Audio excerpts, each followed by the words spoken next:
Mga kasawsawan dito sa Malabon, narinig nyo naman ang sabi ni Kuya Jojo.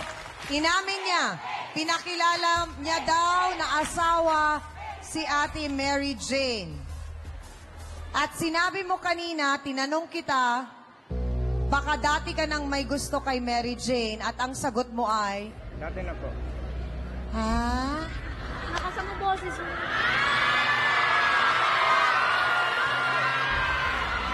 At parang kinikilig ka naman, Mary Jane. Merong kang responsibilidad. Merong kang obligasyon. Merong kang dapat gampanan. So bakit kayo umarting parang binata? Eh parang ano po kasi, wala naman po kasi siyang ano sa akin, paglalambing sa akin. Wala bang panlalambing yung animang anak? Gano'n na katagal ang relasyon ninyo ni Mary Jane? Ha? Mag-iisang taon na. Ha? Isang taon. Mag-iisang taon na. Tama po kami, isang taon na, 5 taon na kami may relasyon. 5 taon na kayong may relasyon. So, ibig sabihin, nagsasama pa lang kayo ni Aling Nelia, may relasyon na kayo? Opo. Sabay. Jo, ikaw ang lalaki, Jojo, ikaw ang gumawa ng kaguluhang ito. Hindi ba pwedeng, para matapos ang gulong ito, para na lang sa kapakanan ng mga anak mo kay Aling Nelia, itigil ninyo itong relasyon ninyo ni Mary Jane? Hindi na po.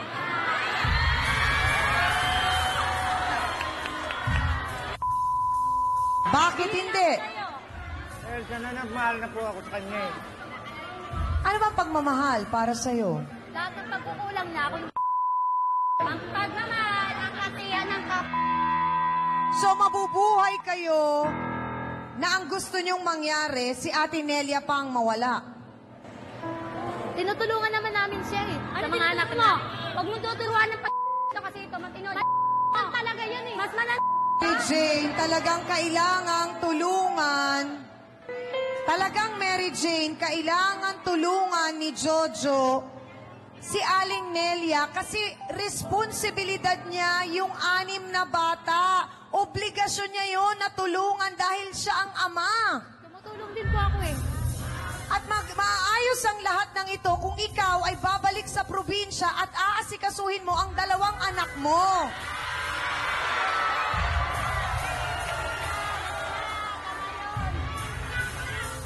Isa sa pinaka-importante sa amin dito ay ang maliwanagan ka, Ate Mary Jane, na sa kahuli-hulihan ang pinakamahalaga pa rin ay ang relasyon nyo ni Aling Nelia bilang magkapatid. Dahil yun pa rin ang pinakamahalaga at importante sa amin. At sa tulong sana ng aming trio tagapayo, dasal namin na maliwanagan ka, Jojo at Mary Jane. Alam kong lahat tayo ay may karapatang maging maligaya at magmahal. Pero sana, isipin nyo ang mga taong nasa paligid ninyo.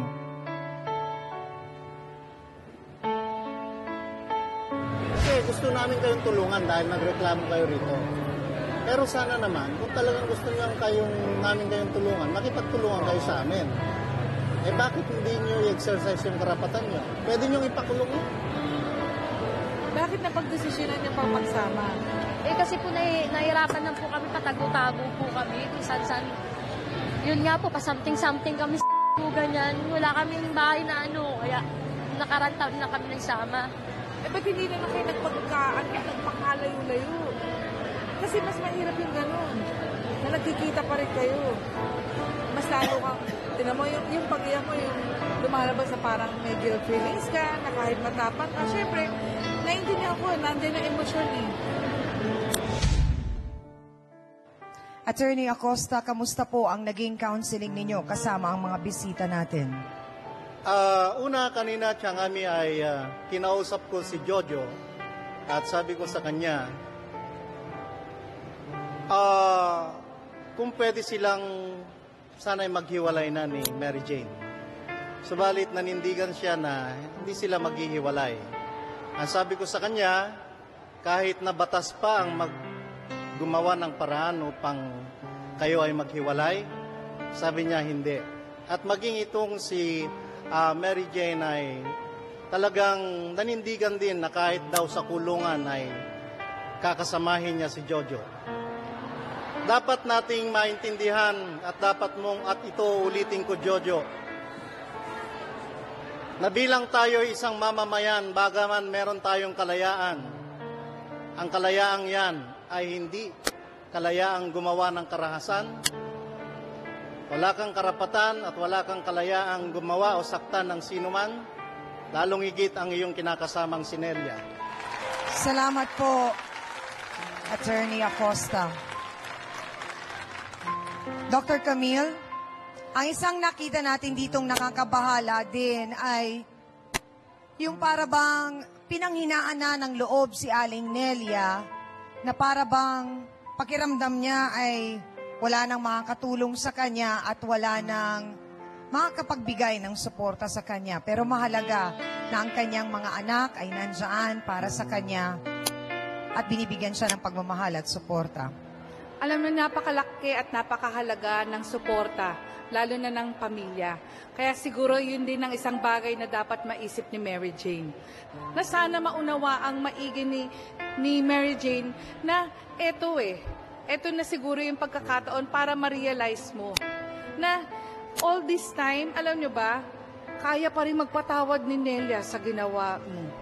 Mary Jane, unang-una, siguro kahit hindi man kay Aling Nelia ka maghumingi ng tawad, umpisahan mo na patawarin mo ang iyong mga magulang dahil kasi hindi naman nila sinasadya kung bakit nasabi nila yon for 17 years ang age gap. Akala kasi palagi daw niya nadidinig na dapat kasi isa lang ang anak namin Doon yung ugat na yan dapat isa lang, hindi ka nga dapat pinanganak. So, kung yun ay nagiging problema mo, what more kung ikaw ay mag-aanak? Yan din ang magiging problema ng magiging anak nyo ni Jojo. Kahit na kung napapansin nyo, ganyan katahimik si Aling Nelia, pero ang daming nararamdaman ni Aling Nelia. Kung napansin nyo magmula kanina, nung dumating siya ay merong nakabalot sa kanyang napanyo sa kanyang mga braso, dahil may mga bukol po yun ito pong mga bukol na to ay gawa po ng paghampas ng tubo ni Jojo. Mary Jane, ito ang panahon para mag-isip ng tama. Yun lang po. Maraming pong salamat, Dr. Camille. Nakikita ko, Father Sunny, ang lungkot sa iyong mga mata dahil nga talagang aminado tayong lahat na nahirapan tayong kausapin at bigyan ng paliwanag si Mary Jane at si Jojo. At tanging siguro dasal ang maari natin maibigay na tulong sa kanila. Uunahin ko po si Aling Nelia.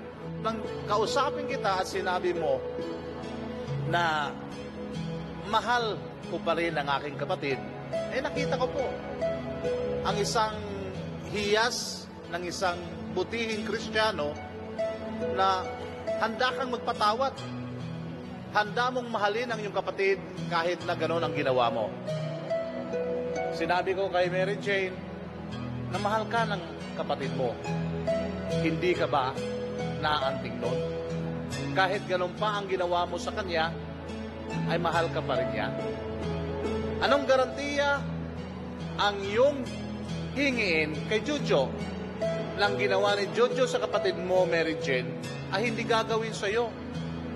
Nataranta nga si Aling Nelia nang ilahad ko ito. Dahil may pagmamahal siya sa iyo. Dahil may pakikialam siya sa buhay mo, natatakot siya na ang ginawa ni Jojo sa kanya ay gawin sa iyo. Hindi pa ba yun sapat na humingi ka ng tawad kay Aling Nelia? Hindi ba yun sapat na ikaw ay magbago?